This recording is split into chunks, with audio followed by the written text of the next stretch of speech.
दोस्तों नमस्कार। VK knowledge electrical में आप सभी का स्वागत है।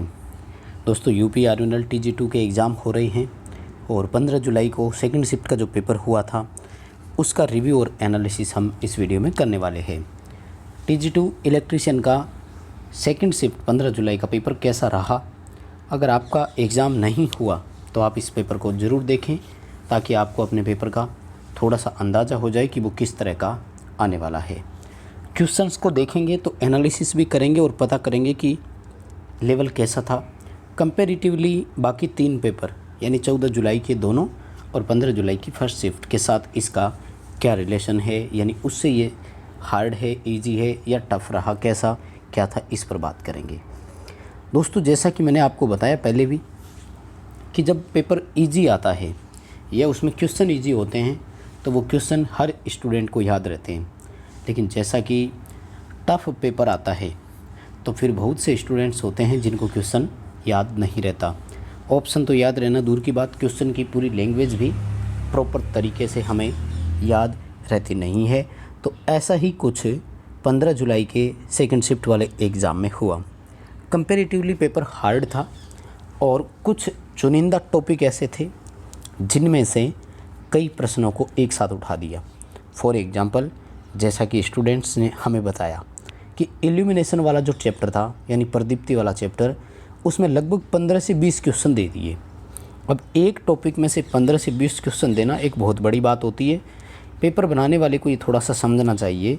15 से 20 क्वेश्चन एक टॉपिक में से देने की बजाय 15 से 20 क्वेश्चन 15 से 20 टॉपिक में से ही देते तो ज़्यादा बढ़िया रहता। यानी इल्यूमिनेशन वाले चैप्टर को आप इग्नोर करते हो, कई बार ढंग से पढ़ते नहीं हो, लेकिन आज यहाँ देखिए जिनका इल्यूमिनेशन वाला अच्छे से कवर था ना, वो बहुत कुछ यहाँ कर जाएंगे और आपसे वो यहाँ इस मामले में आगे निकल सकते हैं। दोस्तों आगे और बढ़ेंगे उससे पहले आप सभी से निवेदन रहेगा, इस वीडियो को लाइक ज़रूर कर दें। हमारे चैनल पर आप नए हैं तो चैनल को सब्सक्राइब ज़रूर करें। डिस्क्रिप्शन में आपको लिंक मिलेगा, हमारा एप्लीकेशन डाउनलोड ज़रूर करें यदि आपने नहीं किया तो। चलिए आगे दोनों और क्वेश्चंस पर बात करते हैं। क्या पूछा, और अंडरग्राउंड केबल से काफ़ी क्वेश्चन पूछे। हर एक स्टूडेंट का ऐसा ही मानना है कि अप्रोक्सीमेट 15 क्वेश्चन ऐसे थे जो अंडरग्राउंड केबल से पूछे गए। केबल की कंस्ट्रक्शन का पूछ लिया, केबल के प्रकार का पूछ लिया, वोल्टेज के आधार पर इंसुलेशन की वैल्यू, कुल मिलाकर के 15 क्वेश्चन अंडरग्राउंड केबल से थे। यानी इल्यूमिनेशन और अंडरग्राउंड केबल दोनों लगभग 30 क्वेश्चन देख दिए आपको देखने को मिल रहा है। दोनों में से 15-20 क्वेश्चन आए और इलेक्ट्रॉनिक्स बिल्कुल भी देखने को नहीं मिला, या आया होगा तो कम मात्रा में आया होगा, तो उसके क्वेश्चन जो है वो उनको पूरी तरह से याद रहते नहीं है ना। ये जिस तरह से स्टूडेंट्स के रिएक्शन आए मैं वही बता जा रहा हूँ आपको, ठीक है। और निकिल आयरन बैटरी की पॉजिटिव इलेक्ट्रोड का नाम पूछा था। तो निकिल आयरन की पॉजिटिव प्लेट जो होती है वो निकिल हाइड्रेट या निकिल हाइड्रोक्साइड की होती है, ठीक है। निकिल और आयरन है, नाम से ही पता लग रहा है। पॉजिटिव प्लेट जो होती है वो निकिल की होती है और इसकी केमिकल एक्शन आई थी। तो देखो इलेक्ट्रोलाइट इसमें पोटेशियम हाइड्रोक्साइड होता है KOH, जहाँ K जो है वो पॉजिटिव का और OH जो है वो नेगेटिव का बन जाता है। यानी इसकी केमिकल एक्शन भी पूछी थी और इसका जो इलेक्ट्रोड है वो भी आपसे पूछा गया था कि किसका बना होता है। कुल मिलाकर के पेपर थोड़ा सा टफ था। बाकी तीनों पेपरों से तुलना करें तो सबसे टफ यही पेपर माना गया अभी तक।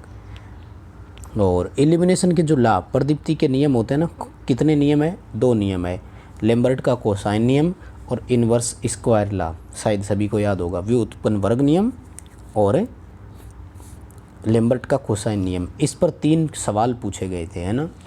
अब इसमें तो यही बनता है क्योंकि उन्होंने क्या कहा था कि प्रदीप्ति जो है प्रकाशित तल पर पहुंचने वाली प्रदीप्ति तीव्रता के समानुपाती, दूरी के वर्ग के व्युत्क्रमानुपाती और अविलंब के बीच बने कोण की कोसाइन के समानुपाती होती है।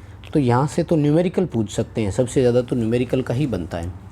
और अगर थ्योरेटिकल सवाल आया है तो वो इजी रहेगा, फिर उसमें कोई दिक्कत नहीं है। शायद उम्मीद है आप अच्छे से कर जाओगे।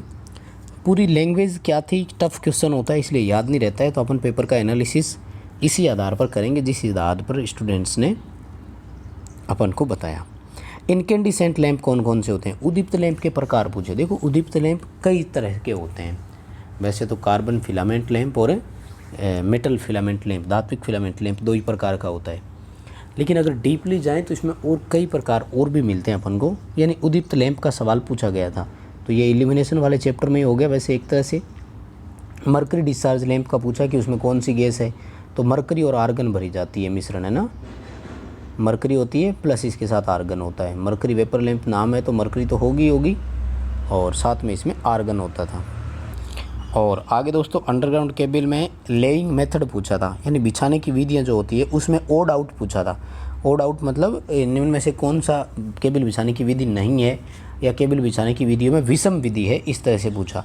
तो केबल कई तरह से बिछाई जाती है, जैसे केबल ट्रेंच में बिछाई जाती है, केबल रेशमे में होती है, केबल पाइप में होती है, सीधे ज़मीन में भी बिछाई जाती है।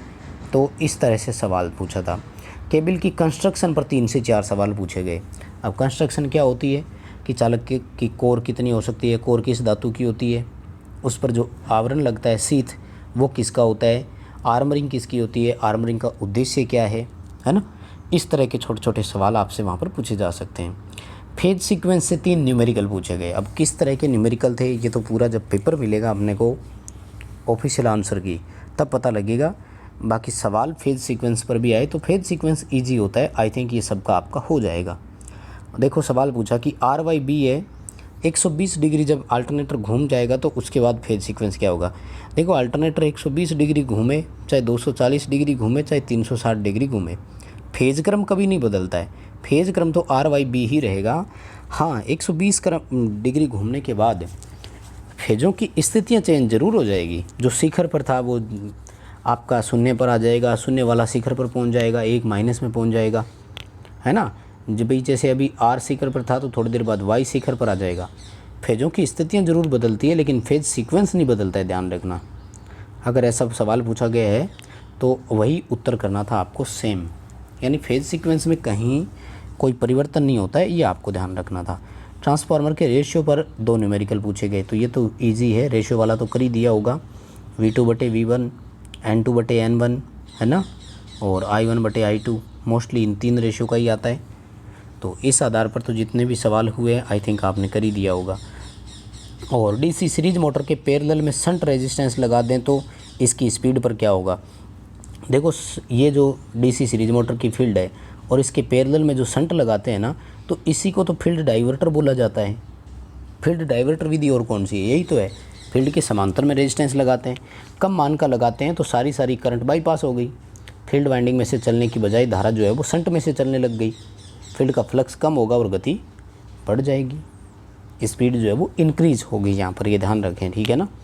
और 1-2 क्वेश्चन ऐसे थे जो स्विच से थे, जैसे टम्बलर स्विच हो गया, टॉगल स्विच हो गया, इन पर आधारित सवाल पूछा गया, ठीक है। और टाइम 0 दिया हुआ था, RL में वैल्यू क्या होगी, किसकी वैल्यू पूछी बतानी है ना।